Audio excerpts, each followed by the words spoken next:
What would you do if someone stood towering over you, demanding your seat, insisting you didn't belong while an entire cabin watched in silence? On Flight 475, a black woman in a tailored emerald jacket sat quietly in 2A, her presence calm, dignified, unshaken. Across from her, a white man grew louder, angrier, throwing accusations like daggers. His voice echoed through first class. His words dripped with entitlement, and yet she did not move. She did not shout back. She simply stayed still.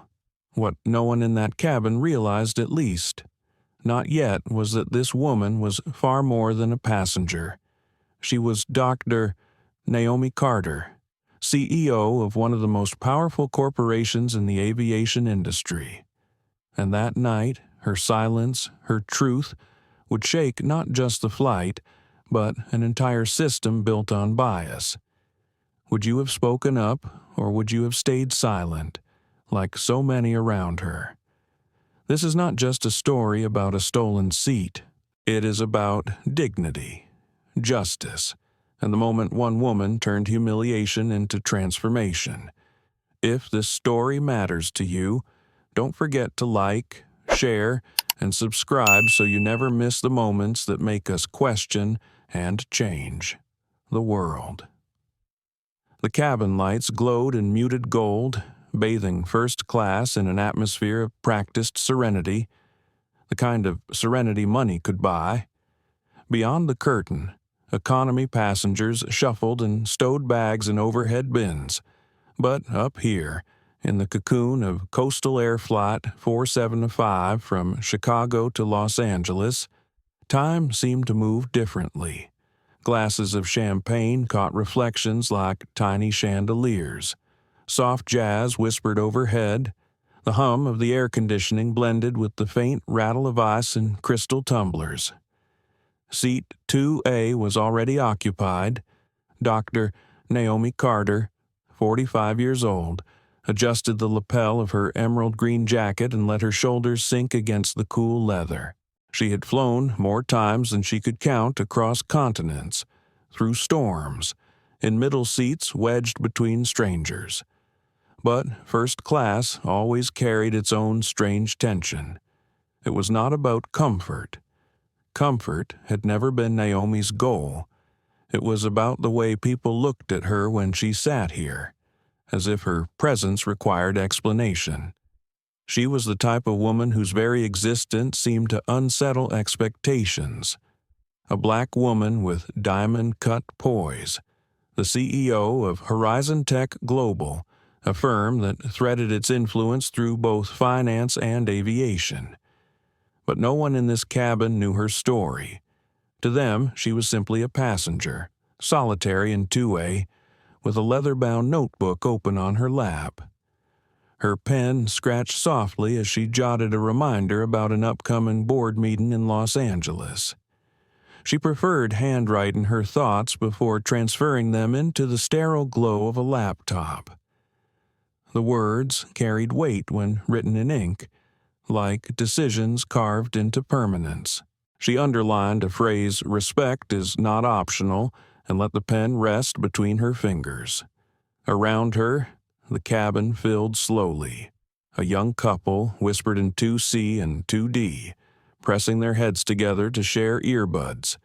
In 3A, a woman scrolled through a tablet, her expression neutral but tired. And further back, an older man with silver hair reclined immediately after buckling his seatbelt, as if claiming the right to be served even in rest. Naomi remained composed, watching without watching, breathing in rhythm with the muted pulse of the aircraft. She had learned long ago that silence could be her greatest ally, that, in rooms where voices grew sharp, her calm unsettled those who sought to diminish her. But silence came with its own cost. It forced her to hold storms within, to wrestle with her thoughts where no one else could see. Her mind drifted back to a meeting 2 years ago in Zurich. where a colleague had introduced her as the diversity hire before realizing she was actually the keynote speaker. She had smiled, kept her tone measured, and delivered the address that made investors double their stake in Horizon Tech. The colleague had never apologized. He hadn't needed to. The impact had already been written into the air between them. Naomi traced her finger across the stitched edge of her notebook, centering herself. That was the past. Tonight was simply another flight. Chicago to Los Angeles, 3 hours in the air, a night to think, to breathe, to prepare. The boarding door was still open. She could hear the faint chatter of gate agents outside, the mechanical clink of luggage carts. A pause stretched across the cabin, heavy with the anticipation of departure. Passengers checked watches, sipped drinks, pulled blankets across their laps. Naomi looked down at the seatbelt clasp resting against her hip. There was something grounding about fastening it, a ritual she never overlooked. She tightened it across her waist and inhaled deeply. She thought about her daughter, Simone, texting her earlier that evening. "Safe travels. Mom, call me when you land." Naomi smiled faintly at the memory. Simone was 16, restless, impatient with the world, convinced her mother was indestructible. Naomi knew better. Strength was not the absence of fear. Strength was carrying fear with you and choosing to move anyway. The overhead speakers crackled. A flight attendant's voice measured, rehearsed, welcomed passengers, reminding them of luggage storage and boarding procedures. Naomi closed her eyes for a brief moment, listening to the cadence, professional, polite, a language of order and authority, the calm before the storm. Her pen rolled slightly across the page of her notebook as the plane shuddered, adjusting to the shift of luggage in the cargo hold. She caught it with her fingertips, turning it slowly, watching the ink glimmer under the cabin light. A line from her notes stared back, "Silence carries weight." Her gaze shifted toward the aisle, where the shadows of boarding passengers lengthened and contracted with each movement. She exhaled softly, unaware that within minutes the fragile serenity of seat 2A would fracture. For now, though, she remained anchored in stillness. The quiet hum of first class wrapped around her. Fragile, deceptive, almost sacred. In that quiet, Naomi Carter prepared herself not for the flight ahead, but for the battle she could not yet see forming just beyond the aisle. The boarding door gave a heavy thud as another wave of passengers filed into the cabin. Naomi Carter shifted only slightly in her seat, closing her notebook and resting it neatly on the armrest. She could sense when energy in a room changed. Years of boardrooms had trained her to notice the moment calm shifted into friction. It happened quickly. A voice broke through the low murmur of conversation, sharp and insistent. "Excuse me, that's my seat." The words rang louder than they should have in a space meant for quiet. A man loomed over Naomi, his cheeks flushed from either exertion or irritation. He held a boarding pass clutched tightly in one hand, the paper already crumpled from his grip. Naomi lifted her gaze slowly. The man was tall, mid-50s, with thinning blonde hair that refused to stay flat against his scalp. His polo shirt carried sweat stains near the collar, and the smell of cologne mixed with impatience. His eyes darted around the cabin as if searching for allies before locking back onto her. "This is seat 2A. I booked it months ago. You're in my place."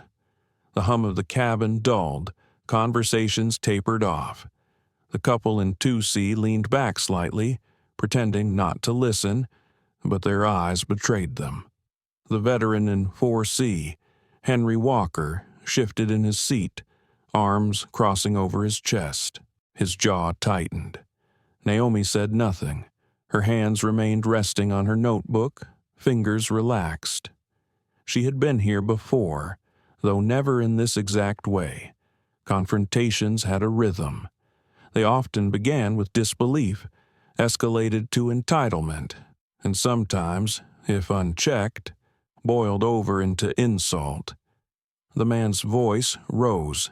"Look, lady, I don't know what mix-up put you here, but this is my seat. Some people just don't understand how seating works. First class isn't for everyone, you know." The words hung like smoke. Gasps rippled softly through the rows. Naomi's posture never faltered. She met his gaze with quiet steadiness, her silence drawing sharper contrast to his growing agitation. From 3D, a woman named Maya Desai paused mid-keystroke on her laptop. She had been catching up on emails before the red-eye flight. Now she lifted her phone almost instinctively. She had seen enough online clips to recognize when a moment was about to explode. Her thumb tapped Instagram Live. 0 viewers. Then 3. Then 10. The counter ticked upward. Naomi finally adjusted her position, crossing one leg over the other, the fabric of her emerald jacket catching the dim light. She placed her notebook inside her leather tote with deliberate calm. The man mistook her silence for retreat and pressed harder. "Don't just sit there staring. Move. I have a meeting in tomorrow morning, and I am not wasting my time." He waved his boarding pass near her face like a weapon. Naomi breathed in slowly. She thought about her daughter again, the text she had sent only an hour earlier. "Safe travels, Mom." Her instinct was to de-escalate, to move quietly, but another voice inside reminded her that this was not simply about a seat. It was about visibility, about dignity, about the unspoken rules that dictated who was believed first and who was doubted by default. She let silence linger, a silence that unsettled the man more than argument would have. He huffed, shifting his weight from one foot to the other. Passengers began whispering. The couple in 3B bent toward each other. Someone in 5A whispered audibly, "What's going on?" Richard Lawson, though Naomi did not yet know his name, leaned closer until his shadow stretched across her lap. His voice sharpened, almost gleeful in its condescension. "Look, I don't know where you borrowed that fancy jacket from, but people like you don't just stroll into first class. So, let's make this easy. Get up before this gets embarrassing." The jab landed. Naomi felt a tightening in her jaw, the first visible crack in her stillness. She inhaled again, steadying herself, measuring her response, but still she remained seated. In row 4C, Henry Walker muttered under his breath. He had seen power plays before, in mess halls and war zones. He knew the smell of arrogance when it filled a room. His arms crossed tighter, but he stayed quiet for now, waiting to see how the scene unfolded. Maya's phone counter ticked to 40, then 60. Comments began flashing across the screen. "Who is she? This looks bad. Is he serious? Keep recording." Naomi's silence stretched until it filled the space more than the man shouting did. Passengers began shifting in their seats, not just curious but uncomfortable. A woman in 3C frowned, whispering to her husband. Another passenger discreetly angled his own phone toward the confrontation. Richard leaned even closer. "You're holding up the whole flight. Don't think your quiet act makes you special. This seat is mine. I earned it. Now move." Naomi finally spoke, her voice low and calm but carrying across the cabin. "I'm comfortable here." The simplicity of her words cut sharper than any argument. Gasps rippled again. The quiet authority unsettled him. Maya's live stream counter jumped past 100. Comments exploded. She's calm, wow. This is not okay. Racist vibes all over. Stay strong, Queen. Richard's flush deepened. His voice climbed louder. You don't belong here. Do you understand that first class is not for everyone? The cabin's stillness broke. Whispers grew louder. Phones rose. The tension no longer belonged to two people. It was shared by everyone watching, each forced into a silent choice about which side they stood on. Naomi's hand rested gently on the armrest, steady as stone. She tilted her head slightly, meeting Richard's glare without blinking. Inside, though, her thoughts raced. Should she call a flight attendant? Should she reveal who she was now? Would that make it better, or only prove his point that respect was tied to title rather than humanity? The battle raged beneath her calm exterior. She thought of all the times she had smiled through dismissal, all the times she'd chosen silence as protection rather than resistance. Tonight felt different. The boarding door still stood open. Ground staff hurried outside. The digital display at the gate blinked. Departure delayed 9 minutes. The energy in the cabin shifted again. The storm was forming, and everyone could feel the static in the air. Naomi remained still. Her silence was not surrender. It was gathering strength. Richard Lawson's voice sliced through the charged quiet once more. This is my seat, and people like you will never belong in it. The words landed like a stone in water, sending ripples of outrage through the cabin. Passengers shifted uncomfortably, and Maya's viewers doubled in seconds. Naomi's heart beat steady beneath her emerald jacket. She had carried these battles her whole life. Tonight would be no different, except it would, because tonight the world was watching. The hum of the air system filled the silence Richard's shouting left behind. Naomi Carter sat still in seat 2A, her hands folded loosely on her lap, her face calm as stone. Around her, the cabin had turned into a theater. Every pair of eyes in first class was drawn to her and the man looming above, as if the whole flight were waiting for the next line in a drama they hadn't paid to see. Naomi's heart was steady, but her mind raced. She had been underestimated before, countless times. She remembered walking into a corporate retreat in Aspen where an executive asked her if she was there to take notes for the men. She had smiled and taken her seat at the head of the table. That memory flickered now. The sting of being unseen never fully disappeared. Tonight she felt the same sting sharpening in the air around her. But this time, the witnesses were not just a few arrogant colleagues. Dozens of passengers were watching. Phones were recording. She pressed her palm against the notebook still in her tote bag, feeling the outline of its leather cover beneath the fabric.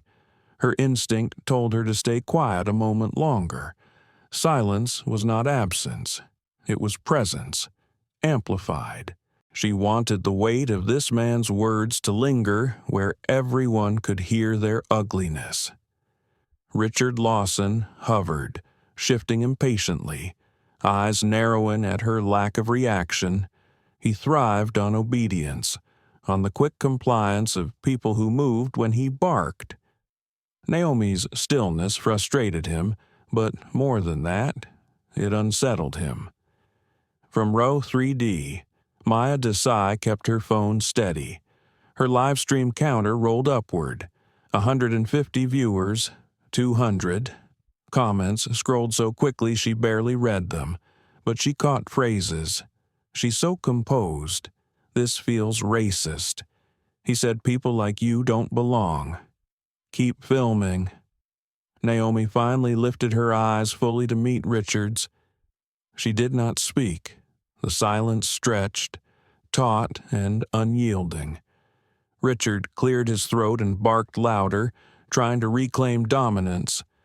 "Look, I don't know what game you're playing, but you're holding everyone up. Do you realize that this is ridiculous? I paid for this seat. You're in the wrong place."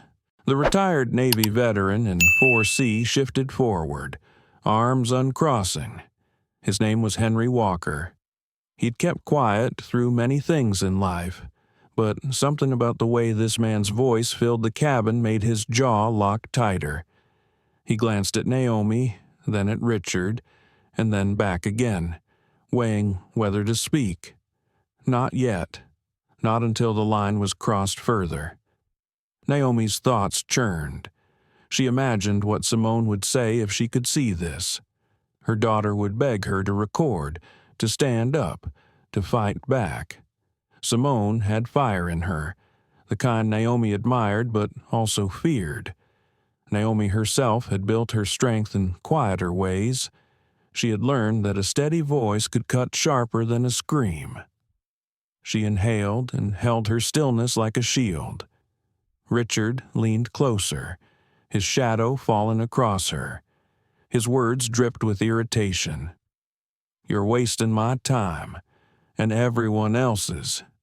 Do you want me to call the crew? Because I will." Phones tilted discreetly. More passengers began recording. The collective hush grew thick, like a courtroom waiting for a verdict. Naomi adjusted the cuff of her sleeve. A gesture so small, yet so deliberate, it commanded attention. Her silence was no longer just resistance. It was strategy. Maya whispered into her phone for her live audience. "She hasn't said more than a sentence and he's unraveling. Look at him. This is exactly what we see all the time. But now it's happening on a plane." Her voice trembled with both outrage and awe. Naomi's inner voice pressed against her composure. She remembered another incident, years ago, at a luxury hotel in Miami. She had been standing in the VIP line when a man cut in front of her, insisting she must be in the wrong place. She had let him speak, let his arrogance pile higher before presenting her platinum membership card. His face had drained then, too, but the scar of that moment stayed. Tonight felt heavier, because tonight the attack was not private. It was public, broadcast through lenses and screens. The murmurs grew. A passenger whispered, "Why isn't she saying anything?" Another hissed softly, "Because she doesn't have to." Richard snapped his fingers at the flight attendant walking past the curtain. "Hey, over here. We've got a problem. She's in my seat." His voice rang with entitlement. Every syllable meant to pull authority to his side. Naomi stayed seated, eyes unblinking. She thought of all the times she had considered yielding just to keep the peace. But every time she yielded, she lost a piece of herself. Tonight, she chose differently. Tonight, she would let silence carve the truth into the air. Henry Walker leaned forward farther, finally speaking in a voice deep and steady. "I boarded before you." She was already sitting there. His words weren't loud, but they carried weight. A few heads turned toward him. The balance in the room shifted just slightly. Richard's head snapped toward Henry, bristling. "Stay out of it. This has nothing to do with you." Henry didn't move, didn't blink. It does when someone's being treated unfairly. The words lingered. For the first time, Richard looked less certain. His grip on the boarding pass tightened until the paper crumpled in his fist. He turned back to Naomi, his eyes narrowing with anger that was beginning to mask fear. Naomi breathed again, steady as a tide. She thought, "This is what power looks like. Not the shouting, Not the threats, but the ability to remain unmoved. Maya's live stream counter leapt past 300. Comments flooded in. This is history. Look at her strength. I'm crying watching this. He doesn't even realize he's already lost. Naomi finally spoke again, her voice smooth as glass. I am comfortable where I am. The cabin froze. The simplicity of her statement carried the weight of resistance centuries deep. Passengers exhaled as if they had been holding their breath.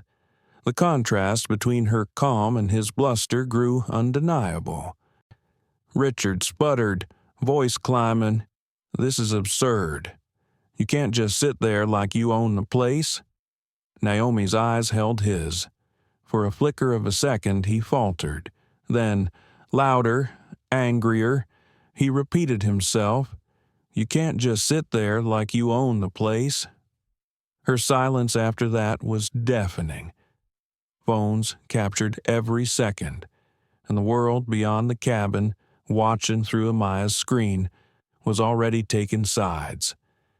Naomi thought of her daughter once more. She thought of the promise she had made to herself years ago never to shrink in the face of injustice. Tonight was that promise in action. Stillness, silence, presence.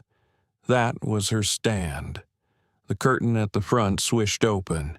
The senior attendant, Karen Mitchell, stepped forward. Eyes scanning the scene with concern etched into her features.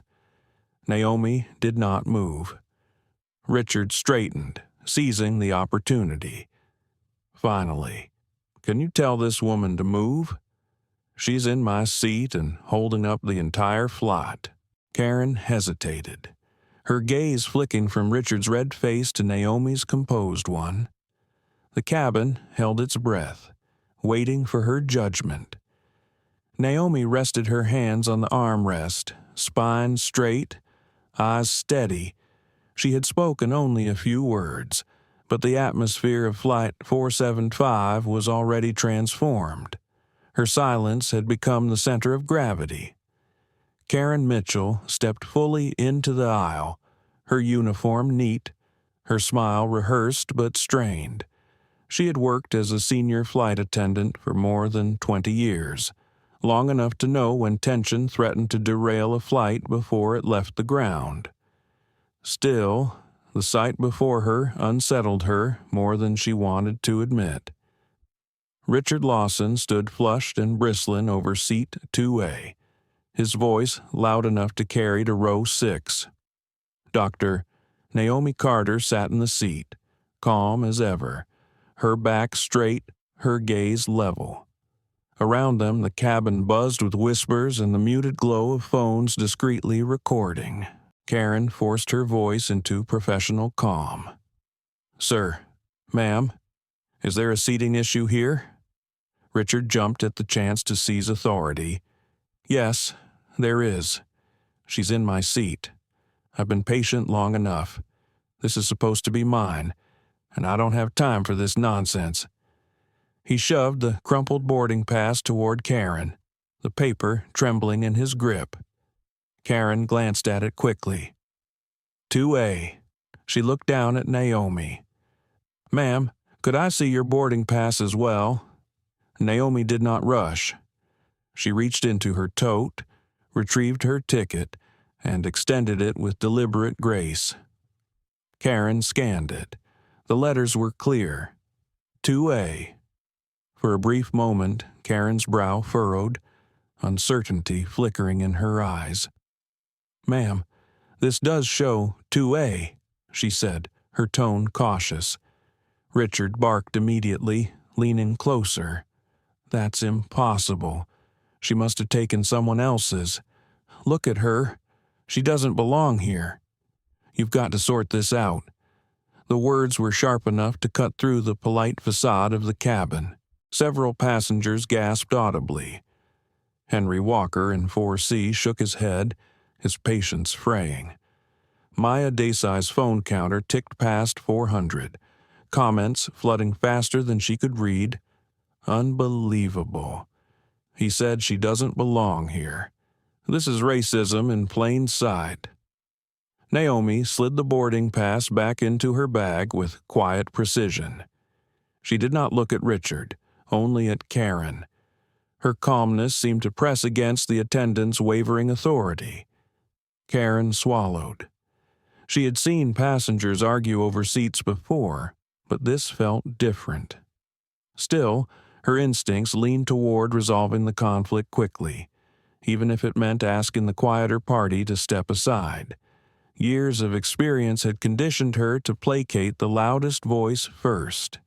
"Ma'am," Karen said softly, almost apologetically, "would you mind stepping aside for just a moment while we sort this out with the gate?" The words fell like a stone in still water. Gasps rippled. A murmur spread down the aisle. Henry Walker leaned forward in his seat, muttering just loud enough for those near him to hear. "She was seated when I boarded. She's not the problem here." Naomi's eyes lifted to meet Karen's. Her voice, when it came, was soft yet unyielding. "I am comfortable here." The cabin stilled again. Even Richard faltered for half a second before his outrage reignited. "This is ridiculous," he boomed. "You're holding us all up. Do you know how much my time is worth? I have a critical meeting in Los Angeles, and now we're stuck here because she refuses to move." His shadow fell across Naomi as he leaned closer, voice dripping with scorn. "Some people just don't know their place." The words struck like a slap. Phones caught every syllable. Maya's live stream comments exploded. "Did he just say that this is disgusting? Keep recording." Naomi felt the sting in her chest, the familiar ache of being reduced to less than she was. She inhaled, fighting the old temptation to shrink back for the sake of peace. But she had promised herself long ago she would not move for anyone who tried to erase her presence. Not again. The overhead speaker crackled. Captain Douglas Reeves's voice cut through, deep and commanding. "Ladies and gentlemen, we are experiencing a minor delay before departure. Please remain seated." Richard smirked, gesturing broadly toward Naomi. "See, she's holding up the whole flight. Even the captain knows it." Karen shifted uncomfortably. She could feel the eyes of the entire cabin pressing against her uniform, waiting to see which side she would favor. She glanced at Naomi, at Richard, then back again. The weight of her hesitation grew heavier by the second. Naomi tilted her head, her expression steady, her stillness a rebuke in itself. Inside, though, her thoughts churned. She replayed Karen's words in her mind. "Would you mind stepping aside?" She knew exactly what that meant. It meant yielding dignity for the sake of someone else's comfort. It meant letting loudness override truth. She tightened her grip on her tote bag. Her silence was a decision. Every second she remained unmoved made the injustice more visible. Maya whispered again into her phone. "She's not budging. They're trying to make her move, but she's not. Look at her. Look how calm she is." Her viewers shot past 700. The chat scrolled in furious solidarity. "We see you. Stay strong. This is what bias looks like." Henry Walker uncrossed his arms completely, leaning toward the aisle. His voice, steady and low, carried just enough to be heard. "This is shameful." Richard spun toward him, finger jabbing the air. "Mind your business. This has nothing to do with you." Henry's eyes narrowed, his tone firm. "It concerns all of us when someone's being treated unfairly." The silence that followed was thick. Karen's composure cracked. She rubbed her temple, trying to maintain professional calm, but her voice wavered when she spoke. "Sir, please, There is no need to raise your voice. We will resolve this." Richard gestured toward Naomi again. "She's the one causing the problem. I've been patient long enough. Get her out of my seat before we miss the departure window." Naomi's breath moved steady in her chest. She let the weight of his words hang in the air before she spoke. When her voice came, it was quiet steel. "Respect is not optional." The phrase landed with such clarity that several passengers shifted uncomfortably in their seats. The air felt charged, alive with something larger than a seat dispute. Outside the window, ground crew hustled in fluorescent vests. Inside the cabin, the moment stretched, fragile and tense. Richard's arrogance filled the aisle, but Naomi's calm began to erode it grain by grain. The curtain at the front rustled again. A younger flight attendant, Daniel Ortiz, appeared clutching a tablet. His eyes darted nervously between Richard's furious face and Naomi's composed figure. His body language betrayed the conflict between protocol and conscience. "What's going on here?" he asked, voice uncertain. Karen quickly filled him in, leaning toward Richard's version of events. Daniel shifted uncomfortably, glancing at Naomi as if searching for something he could not yet say aloud. Naomi met his eyes with quiet steadiness, as though testing him, measuring whether he would choose procedure or justice. The passengers waited, phones recorded, the world outside, through Maya's screen, climbed past 1,000 witnesses. And Naomi Carter remained seated, her stillness more powerful than any command. Naomi Carter sat unmoving in seat 2A as the tension in the cabin swelled. The man beside her grew louder, his words slicing through the air like a dull blade. But her silence remained steady. On the surface, she looked immovable, the calm center of a storm. Inside, though, her heart and mind wrestled in a battle that no one else could see. She had been here before, not on this flight, not in this exact seat, but in this same space of being doubted, dismissed, underestimated. She could still remember the boardroom in Zurich where a junior executive had introduced her as an assistant rather than the keynote speaker. She could still recall the way the room shifted when she stood, announced her name, and walked to the podium. That day she had smiled through the sting, but the memory lingered like a scar. Now, on Flight 475, the scar was being pressed again. The cabin had become an audience, waiting for her to decide whether she would yield or resist. Every option carried risk. If she stood and stepped aside, the humiliation would be sharp but brief. The flight would go on, the shouting man would feel victorious, and the cabin would settle back into its rhythm. But she knew what that choice would cost. It would confirm every unspoken assumption that she did not belong, that she was expendable, that her silence was not power but surrender. If she resisted, if she stayed seated, the confrontation would deepen. The voices against her might multiply. The crew might side with him, as they already seemed inclined to do. She could be escorted off the plane, her dignity stripped in front of strangers, her image broadcast through phones to an online world that might not understand. Her fingers pressed into the leather of her tote. She felt the cool edge of her notebook beneath them. She had written words earlier in the evening, words that now echoed in her mind like a vow. Respect is not optional. Her throat tightened. She thought of Simone again, her daughter waiting in Los Angeles. Simone, with her restless energy and fiery belief in justice. Simone would tell her to stand tall, to fight back, to make her presence undeniable. But Naomi also knew her daughter feared for her.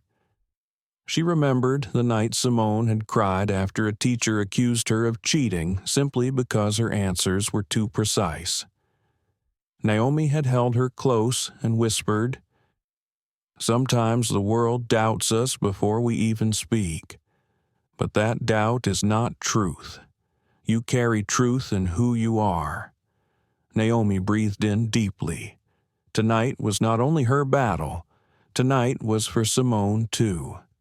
Her mind flickered to her parents, to the stories they told of marching in protests decades earlier, of facing water hoses and insults hurled in the streets.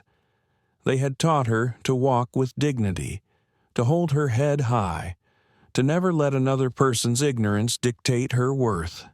Her father once told her, "Stillness is strength. Naomi, when you do not move, you make the world shift around you." She heard that voice now, even above the bluster of Richard Lawson. The cabin rustled with tension. Phones tilted. Maya Desai's live stream counter passed 1,500 viewers. Comments scrolled across her screen like a chorus. "We see you. Stand your ground. This is bigger than one seat." Naomi closed her eyes for a moment, letting the sound of the cabin wash over her. She could feel every stare pressing against her skin. Some curious, some supportive, some skeptical. She wondered how many believed Richard simply because he was louder, taller, insistent. She wondered how many doubted her because of her silence, her skin, her presence in a space they thought reserved for others. Her jaw tightened. She knew the truth. If she had been anyone else, if she had looked different, the crew might not have hesitated. Karen Mitchell might not have asked her to step aside. The captain might not already be preparing to intervene. She was living a truth she had known her whole life, but rarely witnessed so plainly that bias did not always shout. Sometimes it whispered through hesitation. Sometimes it showed itself in the tilt of a decision. Naomi's mind tugged at her options again. Yield or resist. Peace or dignity. She remembered an investor dinner years ago when she had been seated at the far end of the table, intentionally distanced from the center of power. She had spent the meal listening, saying little, allowing the others to underestimate her. When the moment came to present her plan, she spoke with precision, and by the end, the most skeptical voice in the room had signed a multi-million-dollar deal. Her silence had been strategy then, but tonight silence could not be mistaken for absence. Tonight silence had to be presence. Richard leaned closer, his voice dripping venom. "This is my seat. Stop pretending. You're embarrassing yourself." The sting of his words landed, but Naomi did not flinch. She allowed the silence to grow heavier. She thought, "Every word he speaks reveals more than I ever could. Let him expose himself." Her chest tightened with the weight of her decision. She thought of the company she led, the thousands of employees who looked to her for strength. She thought of the communities she supported, the scholarships she funded for young women who dreamed of entering spaces they were told were off limits. Every choice she made tonight would ripple beyond this cabin. Her heart ached with the pressure of it. She wanted peace. She wanted simply to sit in her seat, to write her notes, to arrive in Los Angeles without incident, but she knew peace was not possible if it required her erasure. Her father's voice echoed again. "Stillness is strength." Naomi opened her eyes. She adjusted her posture, spine straight, chin lifted just slightly. The gesture was small, but the cabin felt it. Her presence grew heavier, undeniable. She was not moving. Karen Mitchell shifted uncomfortably in the aisle, caught between duty and conscience. Daniel Ortiz glanced at her tablet, then at Naomi, then back again, as if weighing his own courage. Henry Walker in 4C leaned farther forward, ready to speak if needed. Inside Naomi, the storm calmed. The decision was made. She would not yield. Not tonight. Not for him. Not for anyone who thought her place was less valid than theirs. Richard's voice rose again, booming with false certainty. You don't belong here. Some people just never will. The silence that followed was louder than his words. Naomi's choice had been made, and the weight of it filled the cabin like thunder without lightning. The atmosphere inside first class had thickened to the point where even the steady hum of the air conditioning felt suffocating. Naomi Carter sat unmoving in 2A, her calm presence like a stone planted in the center of a raging river. Richard Lawson's voice surged higher and sharper with every passing minute, crashing against her silence. You're making this harder than it needs to be, he barked, his face red and damp. Just move already. Don't humiliate yourself in front of everyone. Phones tilted toward him, toward her, toward the space between them where power and prejudice collided. Naomi's silence had begun to unnerve the passengers almost as much as it infuriated Richard. The contrast was undeniable. He shouted. She sat still. He accused. She remained steady. Maya Desai's phone counter ticked past 2,000 viewers. Her hands trembled slightly, but her resolve was steady. She whispered into her mic, "This is happening live on Coastal Air Flight 475.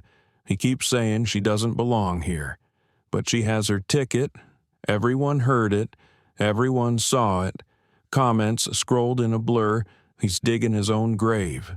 This is exactly how bias shows up. She's incredible. Look at her calm."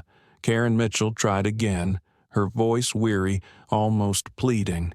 "Sir, please, we will sort this out, but yelling isn't going to help anyone."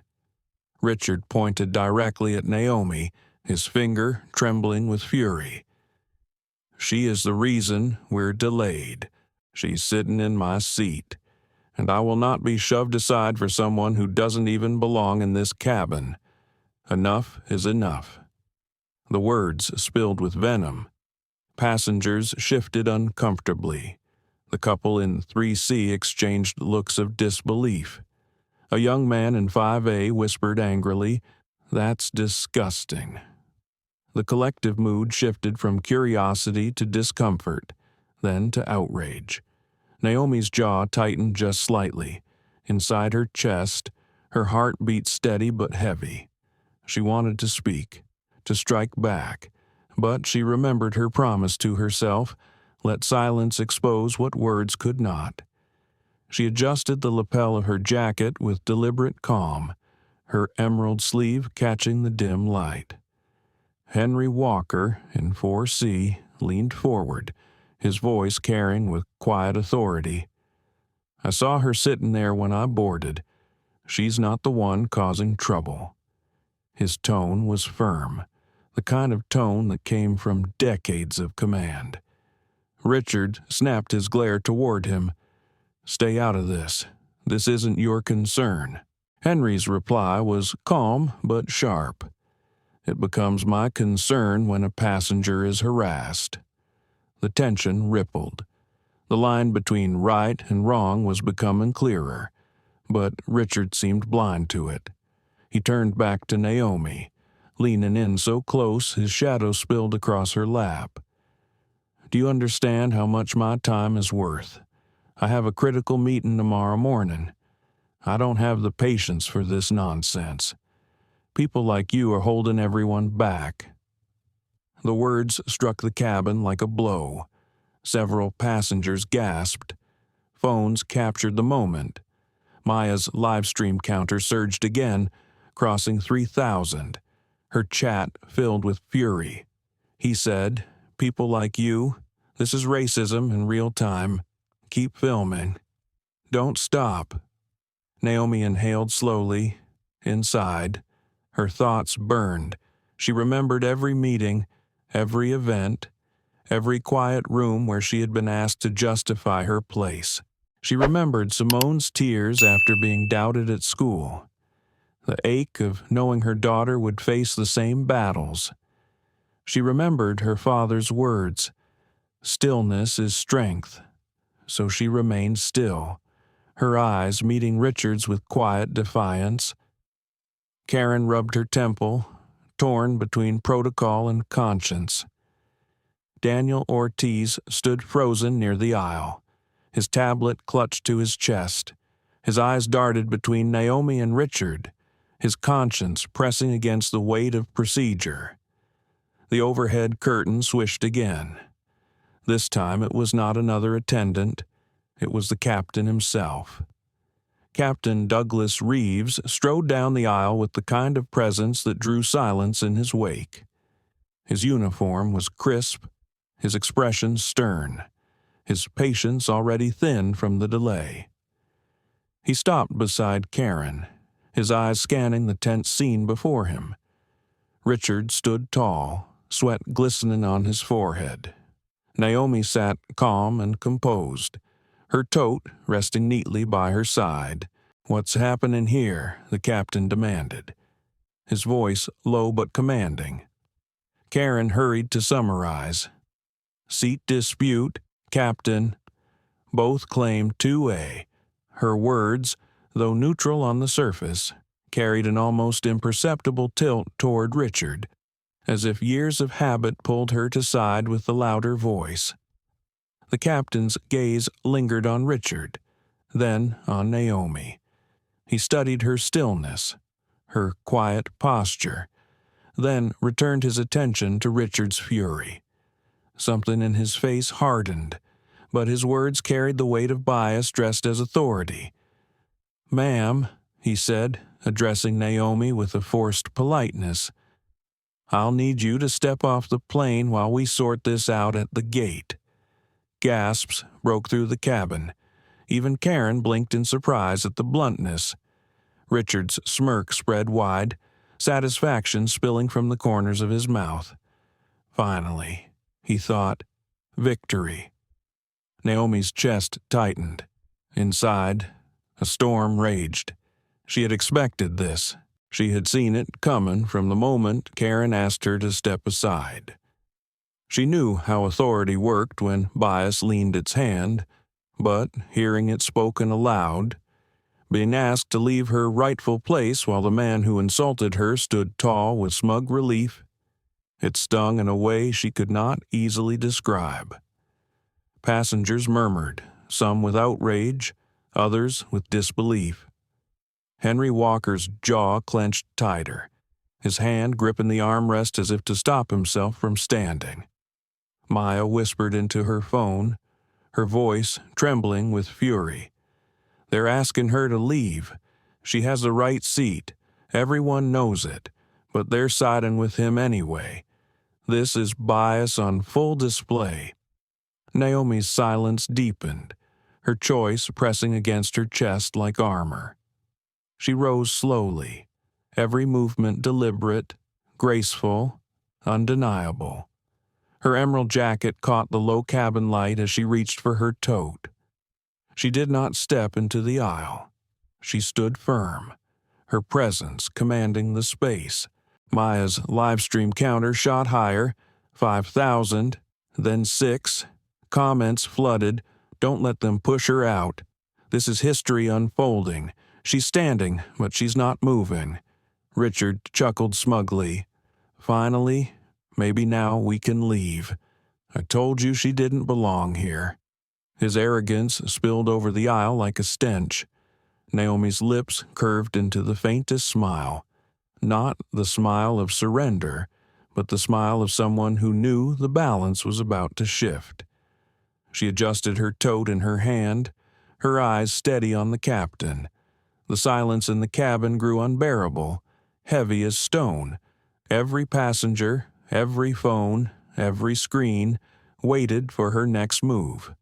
The cabin of Flight 475 was frozen in a strange silence, the kind that follows thunder before the rain falls. Naomi Carter stood slowly, emerald jacket catching the muted glow of the overhead lights. Her movements were deliberate, as if every second carried intention. She lifted her tote and set it gently on the seat beside her. Richard Lawson leaned back, arms crossed, his smirk widening as though he had finally won. "About time," he muttered, voice dripping with satisfaction. "We can finally get this flight moving." But Naomi did not step into the aisle. She did not move toward the exit. Instead, she unfastened the clasps of her tote with measured precision. The metallic click echoed across the cabin like the striking of a gavel. Dozens of passengers held their breath, phones angled forward, recording from every possible perspective. Naomi withdrew a sleek leather folder, understated in design but marked with the unmistakable seal of Horizon Tech Global. She did not rush. She let the weight of the moment build, her silence commanding more attention than Richard's shouting ever had. She held the folder out to Captain Reeves. "Read it," she said softly, her voice calm but carrying to every corner of the cabin. The captain hesitated, glancing briefly at Richard, then back at Naomi. The hesitation itself was telling. Finally, he reached for the folder, opening it with the caution of a man who sensed he was about to lose control of the narrative. The first page carried weight heavier than paper. His eyes scanned the document, and as he read, the sternness drained from his face. His posture stiffened, his grip on the folder tightening. Karen Mitchell leaned closer, reading over his shoulder, her lips parted slightly, her eyes widening. "Oh my God," she whispered before she could stop herself. Richard bristled, impatient. "What is it? What's she showing you? Some desperate stunt." His voice cracked with irritation. The captain closed the folder slowly, his hands trembling just enough to be noticed. He looked at Naomi with something that resembled awe, or perhaps shame. His voice dropped, almost reverent. "Miss Carter, I had no idea." The cabin erupted in a low wave of gasps. Karen stepped back, her composure unraveling. Daniel Ortiz clutched his tablet tighter, frozen between shock and relief. Maya's phone caught every reaction, her live stream exploding past 10,000 viewers. Comments flew across her screen in capital letters. "Who is she?" The captain looks terrified. What did she show him? "This is huge," Richard scoffed, his smirk faltering but his pride unwilling to let go. "This is ridiculous. She's bluffing. Some piece of paper isn't going to change the fact that she's in my seat." Naomi returned the folder to her tote with deliberate care. Then she lifted her chin, her voice steady, every syllable sharp as glass. "My name is Dr. Naomi Carter. I am the Chief Executive Officer of Horizon Tech Global." The effect was immediate. Gasps surged again. Passengers fumbled with their phones, pulling up articles, headlines, Forbes profiles that confirmed her words. Horizon Tech Global was a household name, a multinational powerhouse with investments across industries, including aviation. Naomi's eyes locked on Richard. "And Horizon Tech Global holds a controlling stake in coastal air." The statement landed like thunder. For a beat, silence consumed the cabin. Then whispers erupted, rising like a tide. "She owns the airline. He picked the wrong fight. This is unbelievable." Maya's live stream surged past 15,000. Comments flooded. "She owns the airline. Legendary. This man is done." Richard's face drained of color, His jaw opened, but no words came. Finally, he sputtered, clinging to the last threads of denial. That doesn't mean anything. You still don't belong in my seat." Naomi tilted her head slightly, her calm cutting deeper than any raised voice. "You assumed I did not belong here. You raised your voice. You tried to have me removed from a seat on an airline I own." The words hung like a sentence passed in a courtroom. The captain lowered his head. Shame evident. Karen's hands twisted nervously at her waist. Daniel's eyes darted downward, guilt painting his features. Henry Walker exhaled heavily, shaking his head with a mixture of relief and admiration. Richard flailed, desperation bleeding into his tone. "She's lying. This is some elaborate trick. You're all being fooled." Naomi reached into her jacket pocket and pulled out her phone. She unlocked it with a swipe and held the glowing screen toward Richard, then toward the captain. The contact list gleamed under the cabin lights. CEO Coastal Air, CFO Coastal Air, COO Coastal Air. "Would you like me to call any of them?" she asked lightly, almost conversationally. Richard's mouth opened and closed again, words failing him. His arrogance crumbled before the weight of her truth. Naomi slipped the phone back into her pocket. She turned her attention to the captain, her voice calm but commanding. "Do not apologize to me because of who I am. The truth is that if you had not known, you would have treated me as disposable. That is the problem, and every person in this cabin witnessed it." A ripple of discomfort spread through the passengers. Some lowered their eyes. Others looked at Naomi with newfound respect, the weight of her words settling on them like a stone they could not ignore. Maya's live stream exploded. "She's right. This is how bias works. I'm crying. She's teaching them all in real time. This is bigger than a flight." Naomi's gaze returned to Richard, whose shoulders slumped as his bravado drained. His lips trembled. "Please," he muttered, voice cracking. I didn't know." Naomi's reply was merciless in its simplicity. "You didn't need to know who I was to treat me with basic respect."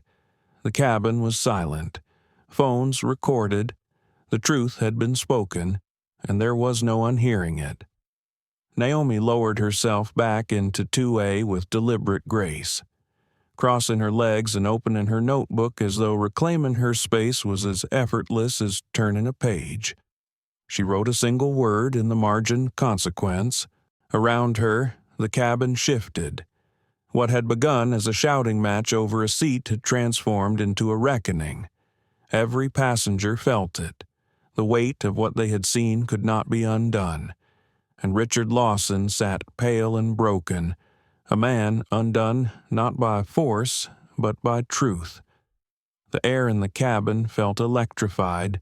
Every passenger sensed it. Every phone recording caught it. Naomi Carter had revealed herself, and the entire confrontation had tilted like a ship finding new balance after a storm. Richard Lawson, once so loud and entitled, now sat hunched in humiliation, his face drained of color, his arrogance melted away. But Naomi did not let the moment pass. She closed her notebook with deliberate care and placed it on her lap. Her gaze moved past Richard, past the passengers who whispered in awe, and settled firmly on the flight crew standing near her row. Captain Reeves still held the folder he had closed moments earlier. His jaw was tight, his face pale. Karen Mitchell stood with her hands twisted at her waist, her earlier confidence shattered. Daniel Ortiz gripped his tablet like a lifeline, his eyes filled with something between shame and recognition. Naomi's voice came low, measured, but it carried across the cabin with the weight of authority. Do not apologize to me because of who I am. Apologies spoken only when power is revealed are meaningless. What I want to know is this: how do you intend to correct what just happened here tonight? The words sliced through the silence. Passengers shifted, uncomfortable. The crew froze. Karen opened her mouth, closed it, then tried again. Ms. Carter. I never meant to. Naomi lifted a hand slightly, silencing her. Intent is irrelevant. What matters is impact. The impact of your actions tonight was clear. You sided with the man who shouted. You asked me to step aside even though my boarding pass was correct. That is not procedure. That is bias. And everyone in this cabin witnessed it. Karen's face flushed. Her lips quivered. I only wanted to resolve the situation quickly. Naomi's tone sharpened, though her volume never rose. At the cost of my dignity, at the cost of reinforcing his entitlement, efficiency is no excuse for injustice. The words struck like thunder. Passengers looked down at their hands, unwilling to meet her gaze. Henry Walker nodded slowly, his arms crossed again, his expression grim. Naomi turned to Daniel, whose eyes darted away. And you stood by silently while lies were spoken over me. You watched and did nothing. Daniel's throat bobbed as he swallowed. His voice was quiet, almost trembling. You're right. I froze. I should have spoken. I should have said what I saw. Naomi's eyes lingered on him, steady but not cruel. Silence in the face of injustice is complicity, but recognition is the first step to change.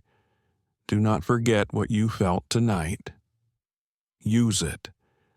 Daniel nodded, his chest rising and falling with the weight of her words. Then Naomi shifted her gaze to Captain Reeves. He, more than anyone, carried the authority that had tried to displace her. His hands trembled slightly as he held the folder, his uniform still crisp, but his posture diminished. Captain, Naomi said, her voice deliberate, each syllable clear. You asked me to step off this plane. You sided with his voice over my stillness. Tell me, would you have made the same decision if I looked like him? The question hung heavy, undeniable. The captain's face tightened. He glanced at Richard, then at Naomi, then at the sea of passengers who waited for his response. His lips parted, but no words came. Naomi did not relent. This is not the first time it has happened, and unless you change, it will not be the last. You are the highest authority on this aircraft. When you choose bias, you teach every crew member to do the same. Maya Desai whispered into her phone, her live stream counter soaring past 20,000. She's confronting the crew now. This is bigger than him. She's holding them accountable. This is history. Comments flooded in. She's incredible. This is leadership in action. Every airline needs to see this. Karen's shoulders slumped, her composure unraveling completely. Her voice cracked. I never wanted to hurt you. Naomi's tone softened only slightly. That is the point. Harm does not require malice. It requires only assumption. And tonight, your assumptions were laid bare. The silence that followed was suffocating. Every passenger knew they were witnessing not just a dispute but a reckoning. Phones captured every second. The truth was etched into memory and into data that would live online forever. Henry Walker cleared his throat, his voice deep and steady. She's right. I watched it happen. We all did, and too many of us stayed quiet. His words carried, resonating through the cabin like a second gavel strike. Richard Lawson groaned softly, burying his face in his hands. The man who had once filled the space with arrogance now seemed small, diminished, consumed by the weight of consequence. Naomi let the silence linger a moment longer. Then she straightened her spine, her emerald jacket gleaming in the dim light. Change will not come from silence. It will come from accountability. Tonight you will begin that work. The captain nodded weakly, shame burning in his cheeks. Karen lowered her gaze to the carpet. Daniel pressed his lips together, his face pale but resolute. Naomi turned slightly toward the passengers. And you, every one of you, you saw, you heard, you recorded. You cannot pretend you did not witness what unfolded in this cabin. Silence from any of you would make you complicit too. Do not waste what you saw tonight. Let it change how you act tomorrow. The words washed over the rows. Some bowed their heads, some nodded quietly. Maya's hands trembled as she whispered to her audience, her eyes wet. I'll never forget this moment. None of us will. Naomi lowered herself back into 2A, crossing her legs, reclaiming her seat as though nothing had ever threatened it. But the truth was clear. Nothing was the same anymore. Richard Lawson sat broken in 3B. The crew stood humbled in the aisle. The passengers sat shaken, reflecting.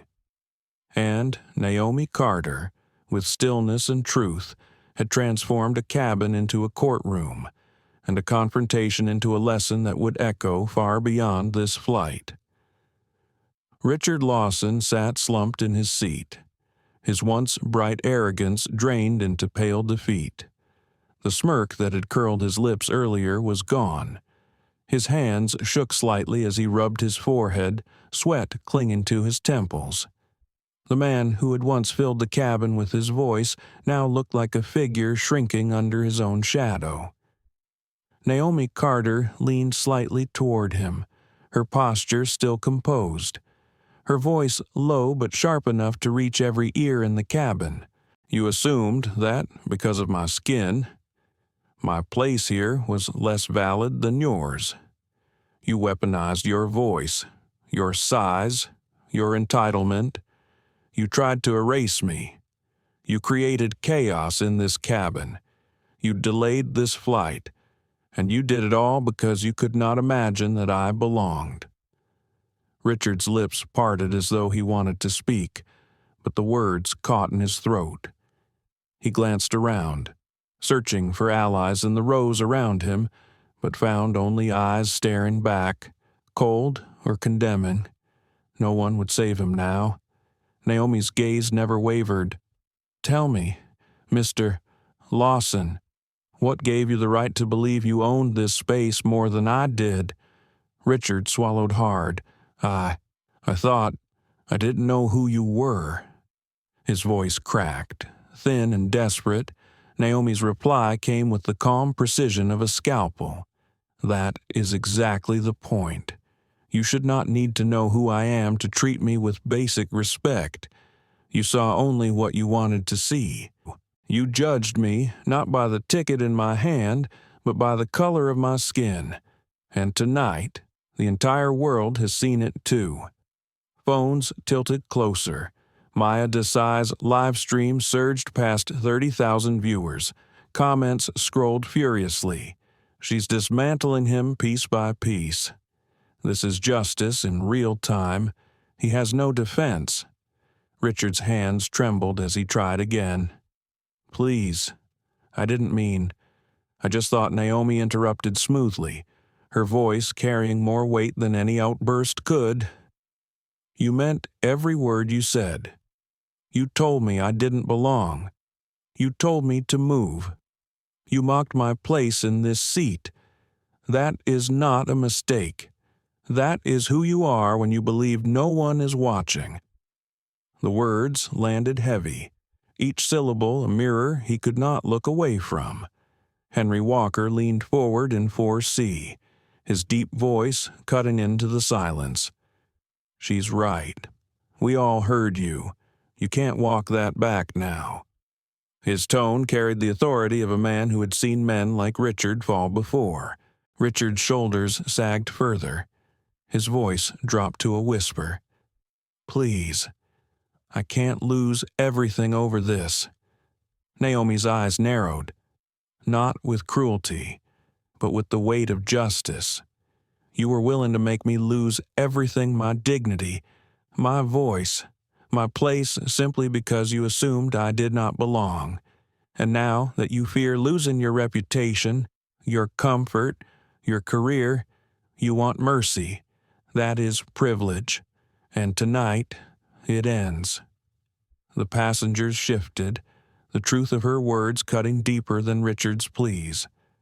Karen Mitchell lowered her gaze, shame burning her cheeks. Daniel Ortiz looked down at his hands, his silence a reminder of complicity. Maya whispered into her phone for her audience, her voice trembling with emotion. "He's begging now, but she's right. He didn't care about her dignity. He only cares about his own consequences. This is a lesson." Naomi sat straighter, her voice clear. "Mr. Lawson, your behavior tonight will not vanish into silence. You will be held accountable. When we land, you will be escorted off this aircraft. You will not fly this airline again, and your conduct will be reported to the authorities." Richard's head shot up, panic flashing in his eyes. "No, please, you can't. I'll lose my job, my reputation." Naomi's reply was mercilessly calm. "You made your choice when you raised your voice against me. Actions have consequences. Tonight, you face yours." The cabin was silent. Every passenger felt the gravity of what was happening. Phones captured every second.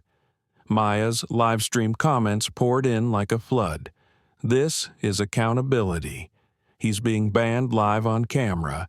This is bigger than a flight. This is justice." Richard's face crumpled, his bravado shattered. He pressed his hand against his face, his body folded into the seat as if he wanted to disappear. But there was no disappearing. Not tonight. Naomi looked past him, her gaze sweeping across the cabin. "Let this be clear. Dignity is not optional. Respect is not negotiable. And silence will not protect those who perpetuate harm. Tonight is not just about one man. It is about a system that too easily sides with the loudest voice over the quiet truth. That system must change." The words hung in the air like scripture. Henry Walker nodded firmly. Passengers shifted, some with tears in their eyes, some with guilt etched on their faces. Karen Mitchell swallowed hard, her earlier defensiveness gone, replaced by quiet remorse. Daniel Ortiz stared at Naomi with something like admiration, the lesson written across his conscience. Naomi lowered her voice, speaking once more to Richard. "You wanted this flight to prove your importance. Instead, it has revealed your prejudice. And now the world will remember you for what you chose tonight." Richard shook his head, his voice a whisper. "Please, I was wrong. I didn't know." Naomi's reply was final. "You did not need to know who I was. You only needed to know who I am, a human being deserving of respect. That is the lesson you refused to learn. Now you will learn it through consequence." The silence that followed was suffocating, final. Richard Lawson slumped, defeated, broken not by violence but by truth laid bare. Naomi reopened her notebook, her pen moving with deliberate calm. She wrote a single sentence across the page. "Change begins with consequence."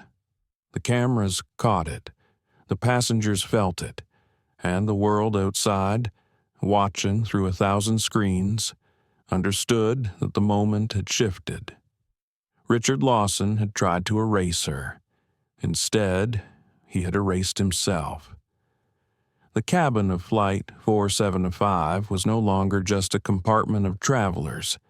It had become something heavier, something unshakable. The confrontation had stripped away the veneer of polite indifference that usually defined first class. Now, every passenger sat with the weight of truth pressing against their chest. Naomi Carter had spoken with clarity and power. Richard Lawson had been undone by his own arrogance. But the silence that followed was not empty. It was filled with the realization that every person in that space had been part of what unfolded. Henry Walker, the retired Navy veteran, leaned forward once again. His voice carried the same steady gravity that had quieted military rooms decades before. We were quick to let him lead the story. We were quick to believe the loudest voice, and too many of us stayed quiet when we knew something was wrong. His words rippled across the rows. Several passengers shifted uncomfortably, eyes falling to their laps. The couple in row 3 looked at each other, their expressions tinged with guilt. The young man in 5A muttered softly, almost to himself, "I should have said something sooner." Naomi sat still, her hands resting lightly on her notebook. She let Henry's words linger. This was not her burden alone. Change required witnesses to admit their silence. Maya Desai, phone still in her hand, wiped at the corner of her eye. Her live stream counter had surged beyond 40,000 viewers, comments pouring in so quickly she could barely keep up. She whispered, her voice thick, "You're watching a plane full of people realize their silence isn't neutral. It's complicity, and that realization might be the most powerful part of this." One of the passengers in business class, a middle-aged woman in a gray blazer, raised her voice timidly. I didn't know what to do. I saw him shouting, but I thought the crew would handle it. I didn't want to make it worse." Naomi turned her gaze toward her, calm but firm. Doing nothing always makes it worse. Silence gives power to the aggressor. Speaking up doesn't require shouting, it requires courage. The woman nodded slowly, her cheeks flushed, her voice breaking. "You're right. I was afraid, but I should have said something." Daniel Ortiz, still clutching his tablet, finally found his words. His voice was quiet but steady. "I stayed silent, too. I saw you had the right seat. I saw him shouting, and I didn't speak. I told myself I was following procedure. But the truth is, I was afraid to go against him, against the authority I thought he represented. And that was wrong." Naomi studied him for a moment, then nodded once. Recognition is the first step. What matters is what you choose to do next. Karen Mitchell's voice trembled as she finally spoke.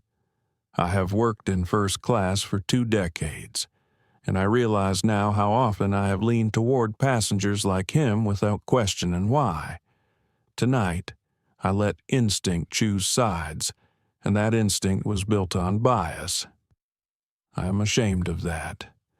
Her words carried a rare vulnerability. Several passengers glanced up at her, surprised at the crack in her professional armor. Naomi's tone softened, but only slightly. Acknowledgement matters, but accountability matters more. You cannot undo what has been done, but you can decide how to act the next time you face this choice. The cabin was quiet again, not with indifference but with reflection. The passengers were no longer just watching a confrontation. They were participants in a lesson. Maya's phone buzzed as comments rolled in. "This is bigger than him. This is all of us. I feel called out too." How many times have I stayed silent in my life? This is what change looks like. Uncomfortable, but necessary. Henry Walker's voice came again, steady as a drum beat. I've lived long enough to know that silence is easy. Silence feels safe, but silence is the soil where injustice grows.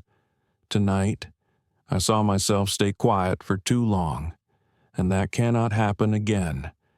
Naomi's chest swelled with a quiet ache. She had wanted to sit in peace, to travel without incident, but perhaps this was what the moment demanded. Perhaps the cabin needed to become more than a place of travel. It needed to become a place of awakening. She leaned forward slightly, her voice even. Every person here will leave this plane with a choice. You can walk away saying you saw a spectacle, a confrontation, or you can walk away knowing you saw truth about the world we live in and about yourselves. What you do with that truth will define whether tonight meant anything at all. The silence that followed was no longer empty. It was filled with resolve, with quiet nods, with the shifting weight of people deciding they could not return to the way things were. Richard Lawson sat slumped in 3B, his face hidden in his hands. His collapse was part of the lesson. But Naomi knew the moment was not about him anymore. It was about the dozens of witnesses who had learned something about themselves tonight. Karen lifted her chin slightly, tears pooling at the corners of her eyes. I will not forget this. I will make sure my crew does not forget this. We need to unlearn what we thought was instinct and replace it with justice. Daniel's voice followed, steadier now. I promise I will never stay silent again. Naomi studied them both. She saw sincerity, but she also knew that words alone were fragile. Still, change had to start somewhere, and sometimes it started with uncomfortable truths spoken aloud. Maya lowered her phone briefly and spoke not to her live stream but to the cabin itself. You all know this is already out there. Thousands of people have seen what happened tonight, and thousands more will see it tomorrow. But the real story isn't just about her, it's about all of us, sitting here, realizing how easy it is to look away. That's the story the world needs to hear. Naomi exhaled slowly. She glanced around the cabin, her eyes sweeping over the faces of strangers who no longer felt like strangers. They were bound now by what they had witnessed, by the mirror they had been forced to look into. She lifted her notebook once again and wrote a single line. Witnessing is a responsibility. Phones caught the moment, the scratch of the pen on paper, the quiet strength in her hand, and somewhere deep in the hearts of those who watched, both inside the plane and across the live stream, something shifted. Flight 475 was still grounded on the runway. But in the stillness of that cabin, an entire culture had begun to move. The cabin of Flight 475 was hushed, not with the quiet of sleep, but with the stillness of reckoning. Every passenger sat in reflection, their eyes lowered or fixed on Naomi Carter, who had reclaimed her seat with calm precision. Richard Lawson remained folded into himself, silent, pale, his arrogance extinguished. The crew lingered in the aisle, chastened and subdued.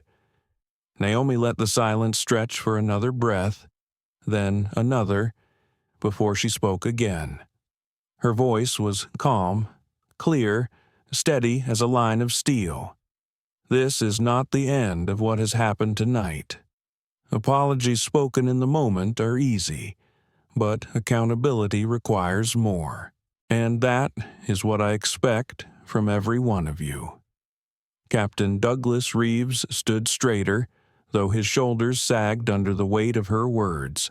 His voice, usually commanding, now carried hesitation. Ms. Carter, I accept full responsibility. I asked you to leave your seat when I should have verified the truth. I was wrong." Naomi's eyes met his, unwavering, acknowledging it matters. "But I ask you, Captain, what will you do to ensure it never happens again?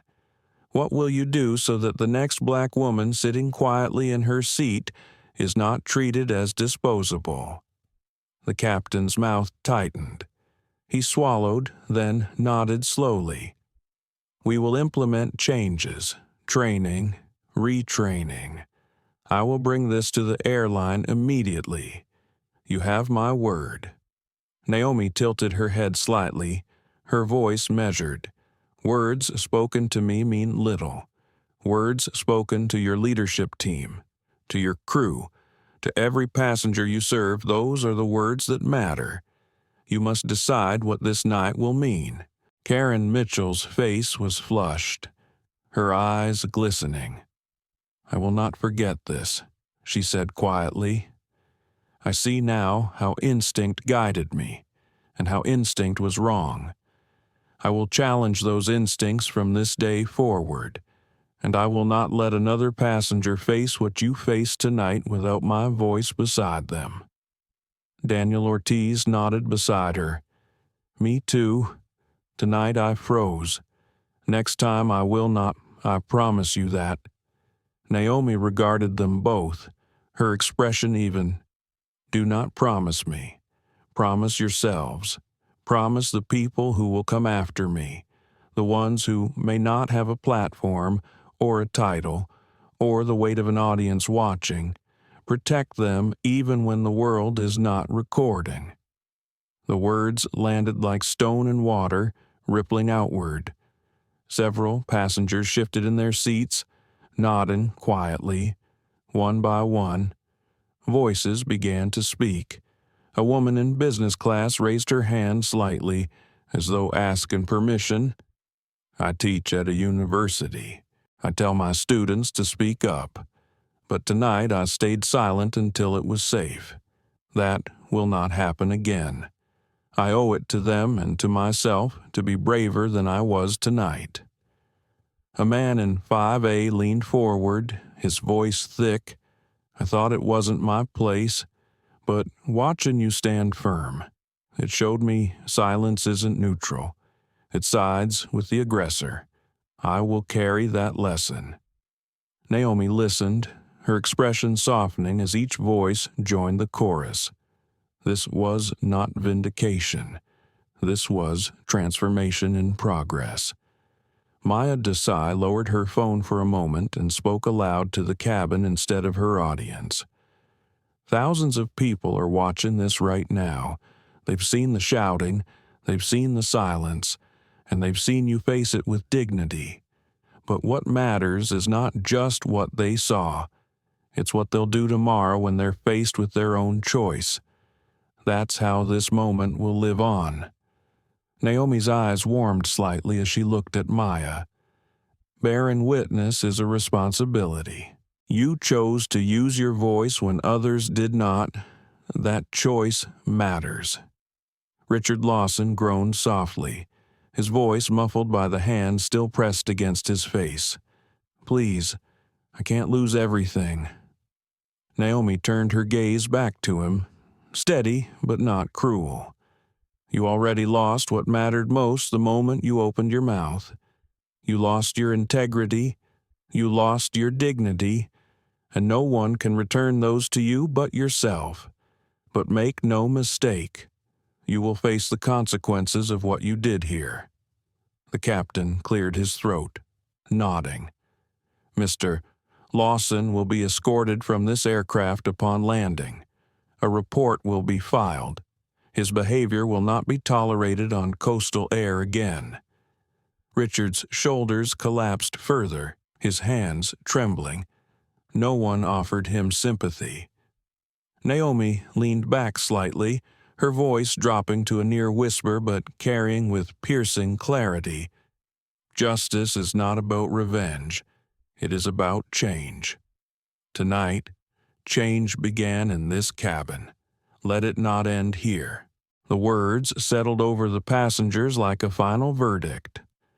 Phones tilted, capturing her expression, her composure, the calm certainty in her eyes. Henry Walker finally spoke again, his voice strong. This was more than a seat. This was a reminder of who we choose to be when it matters most. I will carry that reminder with me, and I hope everyone else here will too. The passengers murmured agreement. The earlier atmosphere of tension and fear had shifted.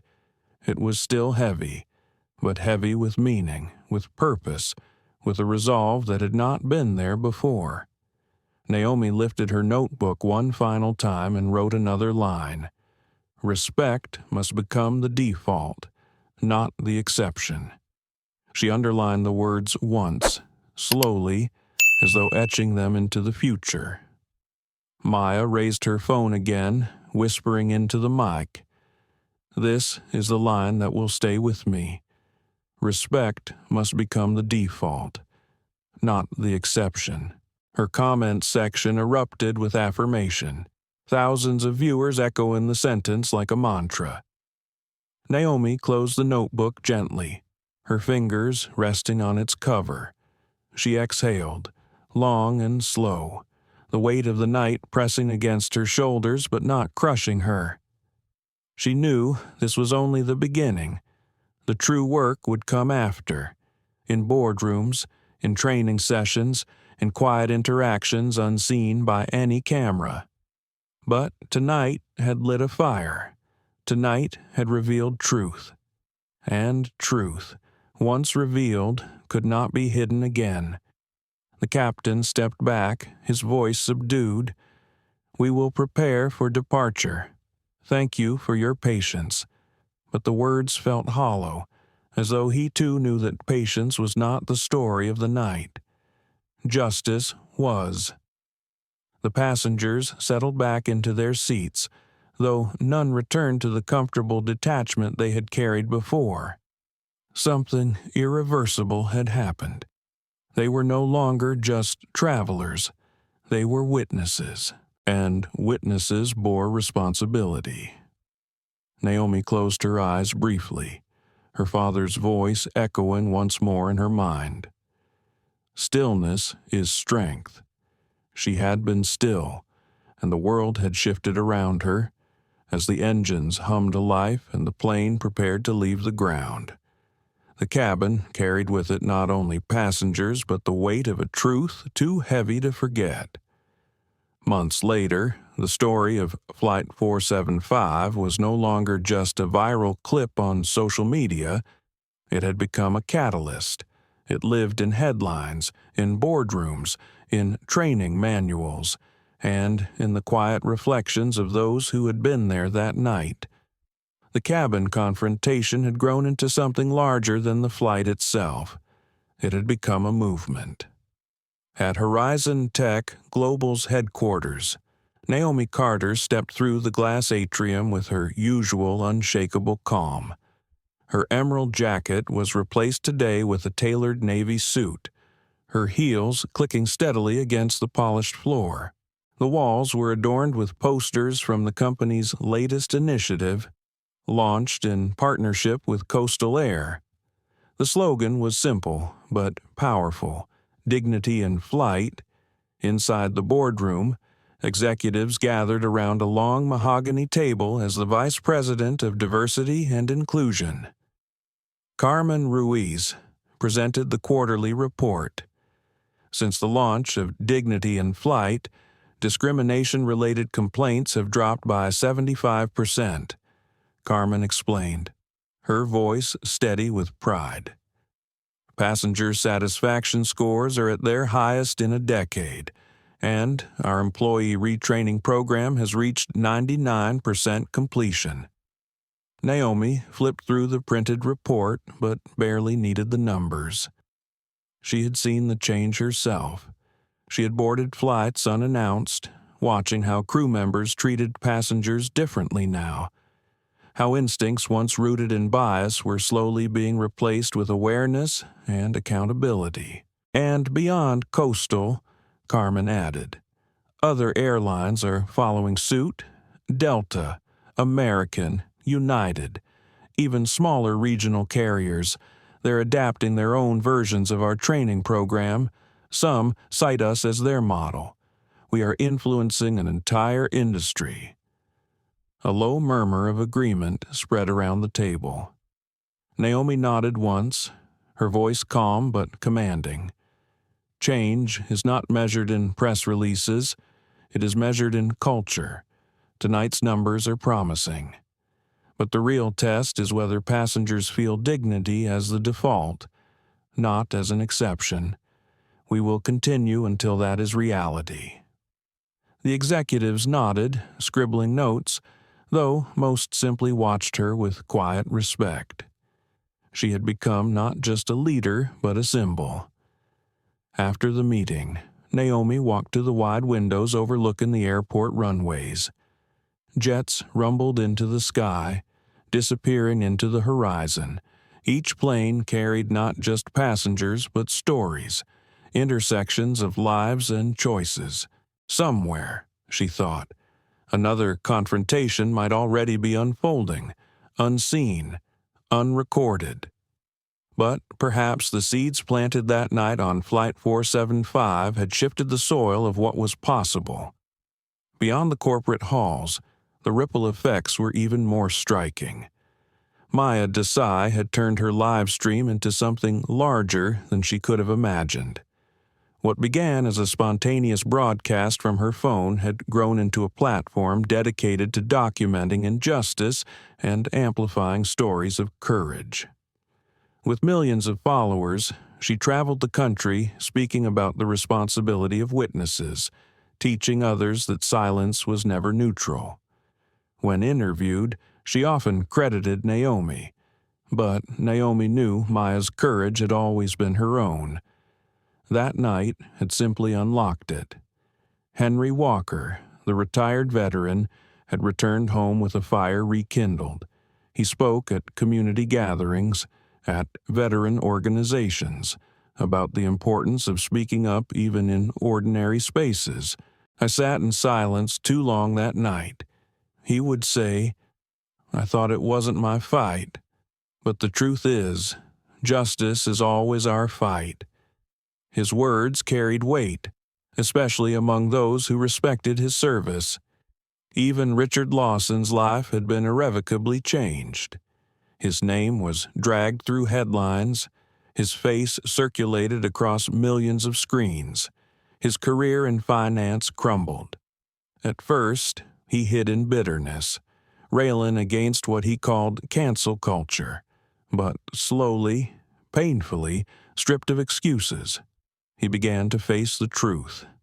Months later, Richard appeared not in boardrooms but in classrooms. He spoke at universities and corporate workshops, not as an expert but as a cautionary tale. "I thought my entitlement was normal," he admitted once, voice shaking. "I thought I had the right to decide who belonged, and I was wrong." That night forced me to see the ugliness in myself. I cannot undo what I did, but I can make sure I never repeat it. Some doubted his sincerity, but Naomi believed even imperfect reckonings mattered. Change, she knew, was rarely neat. Karen Mitchell remained with Coastal Air, but with a new role. She became part of the company's training initiative, sharing her own story with recruits and seasoned staff alike. She admitted her bias openly, teaching others not to repeat her mistake. Daniel Ortiz joined her in the program, his voice steady now as he told new attendants, "Silence is not safety, it is complicity. Speak up, even if your voice shakes." The program spread beyond airlines. Hospitals, corporations, universities requested the training modules. What had begun as a confrontation over a single seat had transformed into a blueprint for accountability across industries. For Naomi, the most powerful impact was not found in headlines or boardroom reports. It was in the letters she received, from young black professionals who no longer feared being questioned when they walked into first class, from parents who said their children saw her story and believed for the first time that they belonged anywhere, from allies who admitted they had once been silent but now found the courage to speak. One letter came from a young woman named Jasmine, a college freshman studying engineering. She wrote, "I saw the video of you standing your ground, calm and strong, even when no one believed you. I want to be like that. I want to walk into every room knowing I belong. Thank you for showing me it's possible." Naomi held onto that letter, tucked inside the same leather folder she had carried that night.